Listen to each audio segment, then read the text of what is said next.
Yo guys, what's up and welcome back to another review 2024, The Invisible Hand. I can't believe I'm saying it. So on the top right, you have the 25th anniversary logo. Meant for 18 plus, it is set 75377 and it has 557 pieces. And it has the cool chrome metal look to it. So on the side, you have the ship from the front, and you have the thing that says Starship Collections. So they took out mini scale and they threw Starship Collections in, so we'll never get an ATTE, ATAT, Sandcrawler, any of that stuff in UCS, or not UCS, miniature scale sets, unless they bring that back. But right now it is called Starship Collection. So on the back, you have the blue chrome going around the bottom. You have some pictures from Revenge of the Sith. So the pictures from Revenge of the Sith with it and fighting. You have the ship dimensions, that is 17 centimeters or 7 inches or 33 centimeters or 11.5 inches. And you have the ship angles, and you have the little tabs right here to put your fingers on. I don't use those, but you can. So cracking it open, we got our bags. We have 5 bags, an instruction booklet, and stickers. So the instruction booklet actually has a pretty good render on the front. As you can tell, it's the same render that's on the side of the box, if you notice that. But opening it up, I have not opened this up, but you have the first, we have where it's landed, and it says in here, it says we are still flying a full ship, whenever they're actually supposed to be saying we are flying half of a ship. But anyways, got some cool detailing. You got the 25th anniversary for the Lego Star Wars. You got the instructions, and then on the back you got the parts list and the finished product and the Star Wars logo at the back. It doesn't have like other sets that came out this year, sadly, but otherwise, let's get into the build.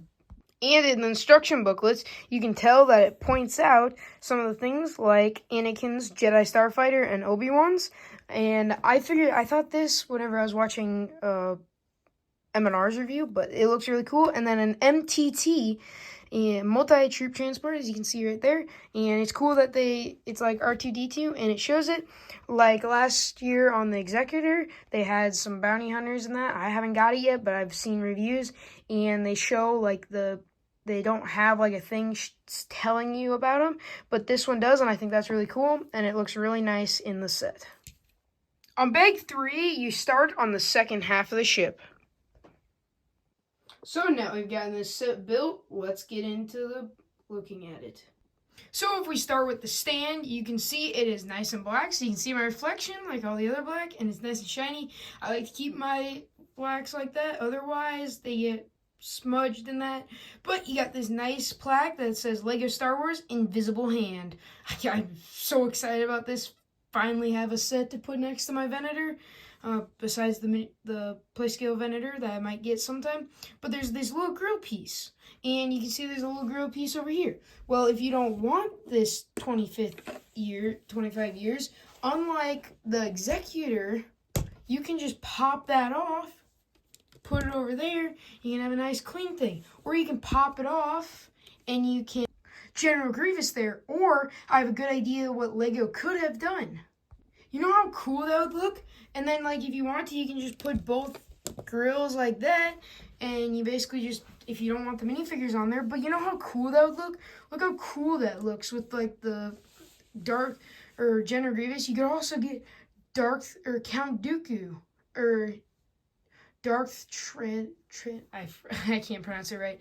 But you got the 25th anniversary or 25 years of Lego Star Wars. That you can put that on there, but that's not part of the set. But if you take that all off, then you have that there. And really nice looking stand. If I pop this off, as I did, there's to move the stand at any position you want. there are those hinges. The stand looks really nice. I just flicked that on accident. Stand looks really nice. Let's get to the ship now.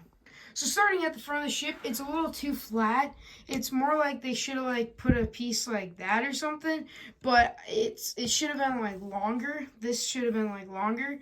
Otherwise, like that design of that nose right there looks nice. It could have been longer though. You got the nice iconic green area where Anakin, Obi-Wan, and Grievous fight. You got 4 total stickers in this set, and there's one here. As you can see, it's not straight. You got one here, and on the other side, you got the exact same thing on the exact same side.